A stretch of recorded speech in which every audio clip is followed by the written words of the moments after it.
আমন্ত্রণ সকাল ৯টা নিউজে। আপনাদের সাথে রয়েছে আমি মামদুহা রাইসা। এক সময়ের স্বস্তির যাত্রা বিরতির জায়গা ফেরিঘাট এখন আতঙ্কের নাম। পন্টন থেকে বাস নদীতে পড়ে ২৬ জনের মৃত্যুর ঘটনার ফেরি পারাপার ব্যবস্থার নিরাপত্তা নিয়ে উঠেছে বড় প্রশ্ন। এ ঘটনার পর জাগো নিউজের অনুসন্ধানে উঠে এসেছে চাঞ্চল্যকর তথ্য। বাস নদীতে পড়ার ঘটনাতে রয়েছে বিআইডব্লিউটিসির অব্যবস্থাপনা। তৌহিদুজ্জামান তন্ময়ের পাঠানো তথ্যচিত্রে বিস্তারিত জাগো ডেস্ক রিপোর্টে। একসময় ফেরিঘাট মানেই ছিল ভাজা ডিম পরোটার গন্ধ, হকারদের চেনা হাকডাক আর যাত্রা বিরতির ছোট ছোট স্বস্তির স্মৃতি। কিন্তু কয়েকদিনের ব্যবধানে পাল্টে গেছে সেই চেনা চিত্র। পন্টন থেকে বাস নদীতে পড়ে ২৬ জনের মর্মান্তিক মৃত্যুর পর ফেরি পারাপার যেন এখন ভয় আর অনিশ্চয়তার নাম। ঘাটে গাড়ি ফেরার সঙ্গে সঙ্গেই নেমে যাচ্ছেন যাত্রীরা। নিরাপত্তাহীনতার সেই অদৃশ্য চাপ ছড়িয়ে পড়েছে পুরো যাত্রাপথ জুড়ে। মর্মান্তিক দুর্ঘটনা কিভাবে ঘটলো, কার ভুল ছিল, কেন এড়ানো গেল না, এমন হাজারো প্রশ্নের উত্তর খুঁজতে শুরু করে জাগো নিউজ। এবার অনুসন্ধানে বেরিয়ে এলো আরো নতুন তথ্য। মূলত বাংলাদেশ অভ্যন্তরীণ নৌপরিবহন সংস্থার টার্মিনাল সুপারিনটেন্ডেন্টদের দায়িত্ব ফেরিঘাটে গাড়ি ওঠানামা ও শৃঙ্খলা নিশ্চিত করা। কিন্তু অভিযোগ রয়েছে রাজবাড়ীর দৌলদিয়া ফেরিঘাটে টিএসরা নিয়ম মাফিক ডিউটি পালন করেন না। বাস নদীতে পড়ার ঘটনাতেও এই অব্যবস্থাপনার বিষয়টি সামনে এসেছে। প্রশ্ন হচ্ছে, সেদিন ঘটনার সময় কোথায় ছিলেন টিএস? অনুসন্ধানে জানা যায় বাসডুবির ঘটনার দিন দায়িত্বে থাকার কথা ছিল টিএস মাসুজ্জামানের, তবে তিনি ঘটনাস্থলে ছিলেন না বলে অভিযোগ রয়েছে। তার পরিবর্তে আরেকজন দায়িত্ব পালন করছিলেন বলেও কেউ কেউ অভিযোগ করেন। তবে মাসুদ কিংবা অন্য যিনি দায়িত্বে ছিলেন তিনি ফেরি আনলোড হওয়ার আগেই অপেক্ষায় থেকে গাড়িগুলো ফেরিতে ওঠার অনুমতি দেন। এ কারণে সৌহার্দ্য পরিবহনের বাসটি ব্রেক ফেল করলেও ফেরি লোড থাকায় চালক বাধ্য হয়ে সোজা নদীতে নামিয়ে দেন।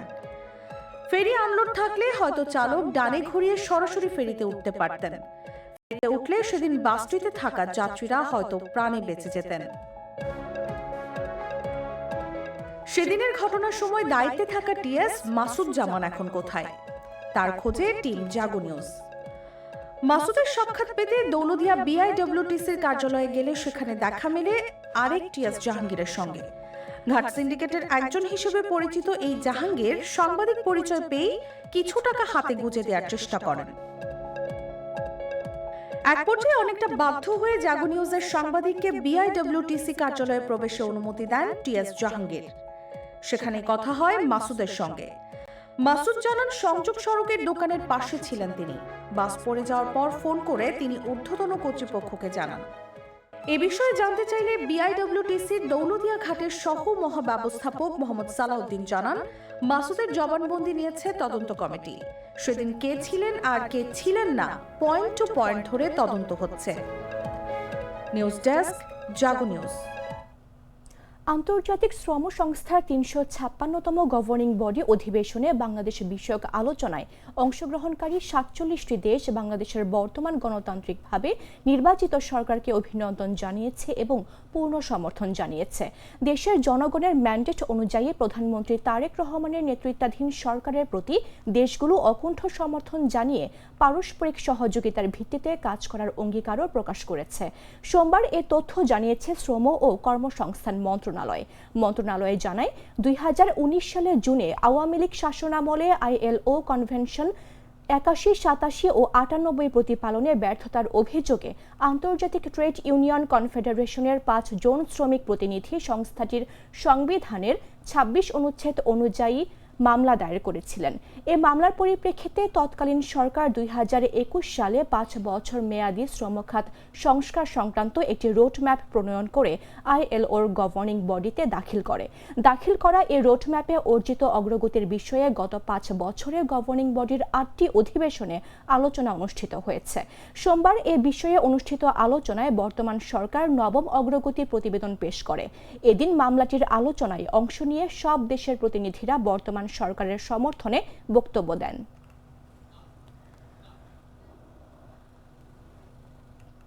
রাষ্ট্রপতি ও আইজিপি সহ রাষ্ট্রের গুরুত্বপূর্ণ ব্যক্তি, প্রশাসন ও পুলিশের ঊর্ধ্বতন কর্মকর্তাদের নাম ও ছবি ব্যবহার করে ফেসবুকে ভুয়া আইডি তৈরির মাধ্যমে প্রতারণার অভিযোগে এক যুবককে গ্রেফতার করেছে ঢাকা মহানগর গোয়েন্দা পুলিশ। সোমবার রাত 8:15টায় ডিএমপি মিডিয়া সেন্টারে আয়োজিত এক সংবাদ সম্মেলনে এ তথ্য জানান ডিবির সাইবার অ্যান্ড স্পেশাল ক্রাইমের উপপুলিশ কমিশনার তরিকুল ইসলাম। এদিন বিকেল 4:30টার দিকে তথ্য প্রযুক্তির সহায়তায় রাজধানীর শাহবাগ এলাকা থেকে তাকে গ্রেফতার করে ডিবির cyber and special crime team.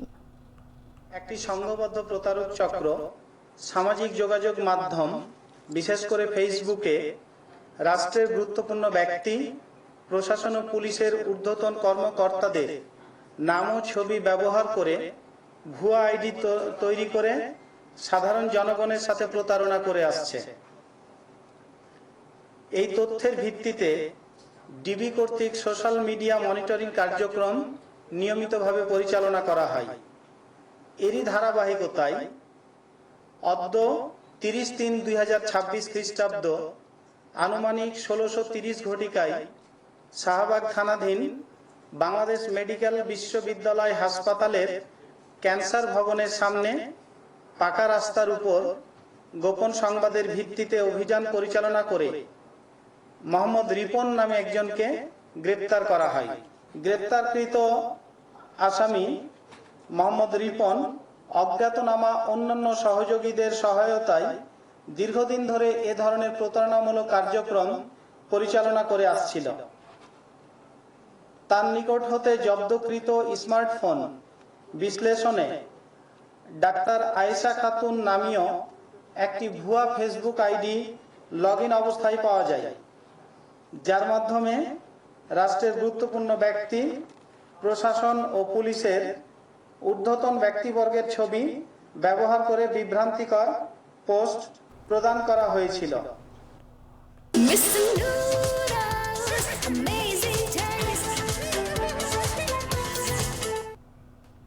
হলের পরিবেশ ঠিক না হলে মেডিকেল সেন্টারে চিকিৎসক নিয়োগ দিয়েও লাভ হবে না বলে মন্তব্য করেছেন রাজশাহী বিশ্ববিদ্যালয়ের উপাচার্য অধ্যাপক ডক্টর মোহাম্মদ ফরিদুল ইসলাম।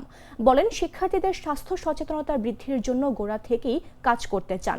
সোমবার দুপুর 2টায় ভূমিকম্পে ক্ষতিগ্রস্ত বিশ্ববিদ্যালয়ের শেরে বাংলা একে ফজলুল হক হল পরিদর্শন শেষে এসব কথা বলেন তিনি। এর আগে ভূমিকম্পে ঝুঁকিপূর্ণ বিশ্ববিদ্যালয়ের মন্নুজান হলও পরিদর্শন করেন তিনি। এই কারণে স্বাস্থ্যগত ঝুঁকিতে পড়ে ছাত্রছাত্রীরা, সেইটাতে আমরা হাত দিতে চাই। যে হয়ে গেছে ভূমিকম্প হওয়ার পরে আমাদের যত বিল্ডিং আছে আমরা সব বিল্ডিংগুলো এক্সপার্ট দিয়ে পরিদর্শন করাবো, প্রতিটা বিল্ডিং, এবং ঝুঁকির মাত্রা কত, আদৌ ঝুঁকি আছে কিনা আমরা সেই রিপোর্টের বেসিসে স্টেপ নেব। এগুলো এখনও আমার সামনে সেভাবে আসে নাই। আমার সামনে আসলে যদি সেখানে কোনো ধরনের এই গাফিলতি আমার নজরে আসে বা আমি পাই, ডেফিনেটলি সেখানে তদন্ত কমিটি হবে এবং তদন্ত কমিটির রিপোর্টের বেসিসে অ্যাকশন হয়ে যাবে। চুয়াডাঙ্গায় তেলের দীর্ঘ সংকট নিরসনে ফুয়েল কার্ড বিতরণ কার্যক্রম শুরু হয়েছে। সোমবার এ কার্যক্রম শুরু হওয়ার কিছুক্ষণ পরই লম্বা লাইন পড়ে যায়। এ সময় লাইনে আগে পিছে দাঁড়ানো নিয়ে দুই ব্যক্তির মধ্যে বাগবিতণ্ডা ও হাতাহাতির ঘটনা ঘটেছে। এ সময় উপস্থিত সাংবাদিকরা ভিডিও করতে গেলে তারা সেখান থেকে চলে যান। তবে এ ঘটনার 17 সেকেন্ডের একটি ভিডিও সামাজিক যোগাযোগ মাধ্যমে ছড়িয়ে পড়ে। প্রত্যক্ষদর্শীরা জানান, এক ব্যক্তি নিজেকে আর্মির সদস্য পরিচয় দিয়ে লাইন ভেঙে সামনে দাঁড়াতে গেলে উত্তেজনা সৃষ্টি হয়। এ সময় সেখানে নিয়োজিত বিএনসিসির স্বেচ্ছাসেবকরা তার কার্ড দেখতে চাইলে তিনি সেখান থেকে চলে যান। অতিরিক্ত জেলা ম্যাজিস্ট্রেট এটিএম বিএম তারিকুজ্জামান জানান, 1 এপ্রিল থেকে কার্ড দেখালে ফিলিং স্টেশনগুলো তেল বিতরণ করবে। চুয়াডাঙ্গা জেলায় মোট 22টি ফিলিং স্টেশন রয়েছে, তারাই ফুয়েল কার্ড দেখে তেল সরবরাহ করবে।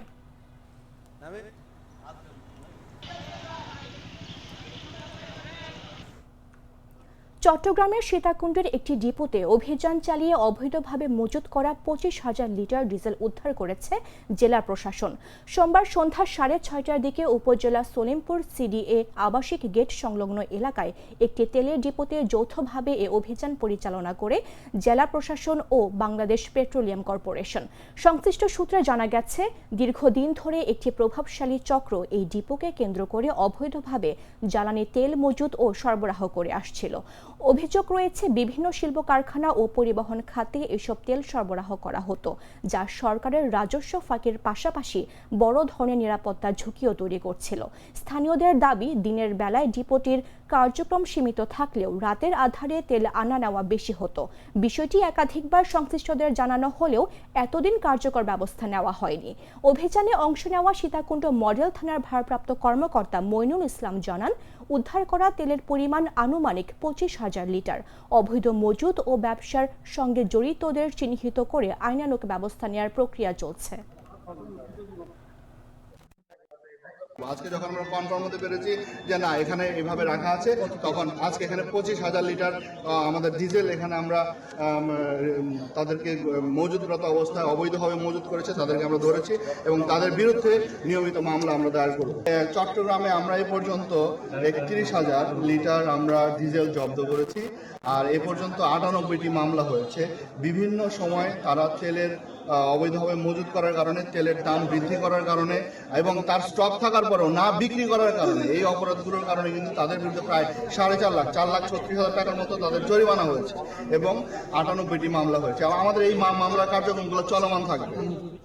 দুধার চকলেটে একাকার হয়ে ওঠা প্রাণ লেয়ার সম্পর্কের মিষ্টি ম্যাজিক। জানাবো আন্তর্জাতিক সংবাদ।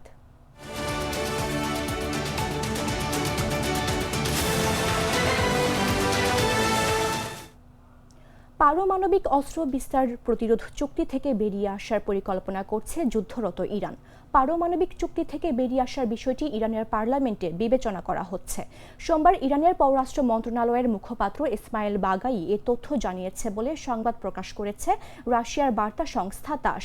এসএনএন টিভিকে মুখপাত্র ইসমাইল বলেন, এনপিটিকে থেকে বেরিয়ে আসার বিষয়টি নিয়ে পার্লামেন্টে আলোচনা হচ্ছে। যদি আন্তর্জাতিক পক্ষগুলো আমাদের এই চুক্তিতে থাকা অধিকার ও সুবিধা ভোগ করতে না দেয়, তাহলে এতে অংশ নেয়ার অর্থ কী? ইসলামী প্রজাতন্ত্র ইরান কখনো নিউক্লিয়ার অস্ত্র তৈরি করার চেষ্টা করেনি এবং এখনো করে না।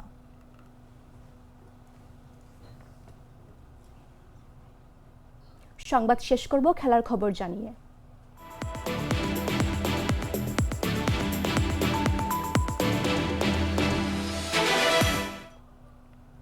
দেশের পেশাদার ক্রীড়াবিদদের সক্রিয় রাজনীতি থেকে দূরে থাকার আহ্বান জানিয়েছেন প্রধানমন্ত্রী তারেক রহমান। প্রধানমন্ত্রীর এই অবস্থানের প্রতি পূর্ণ সমর্থন জানিয়ে বিসিবির সহসভাপতি ফারুক আহমেদ জানিয়েছেন। ফারুক আহমেদ বলেন, তিনি প্রধানমন্ত্রীর বক্তব্যের সঙ্গে শতভাগ একমত। খেলার সময়ে রাজনীতি আইন করে বন্ধ করা উচিত। নিজের স্টারডমকে কাজে লাগিয়ে সক্রিয় খেলোয়াড় থাকা অবস্থায় রাজনীতি করা মোটেও কাম্য নয়। সাম্প্রতিক সময়ে ক্রিকেটারদের রাজনৈতিক সম্পৃক্ততা নিয়ে ওঠা বিতর্কের দিকে ইঙ্গিত করে ফারুক আরও বলেন, কিছু খেলোয়াড় বর্তমানে এই সমস্যায় ভুগছেন, যদিও তাদের নাম উল্লেখ করেননি তিনি। খেলা ছাড়ার পর রাজনীতি করার অনেক উদাহরণ বিশ্বে আছে, সেটি ভিন্ন বিষয়, কিন্তু খেলার মাঠে থাকা অবস্থায় নিরপেক্ষতা বজায় রাখাই পেশাদারিত্ব বলেও মন্তব্য করেন তিনি।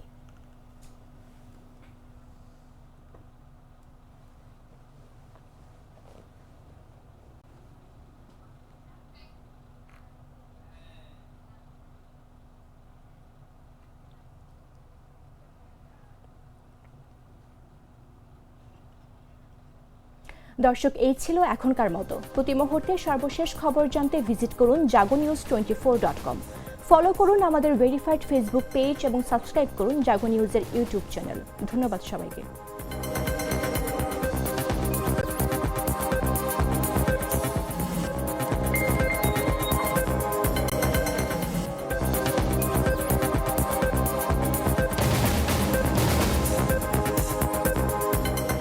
রোজকার সাধারণ খাবার এখন হবে অসাধারণ। প্রাণ স্বাদের মশলা, স্বাদ বাড়ায়, ঘ্রাণ ছড়ায়।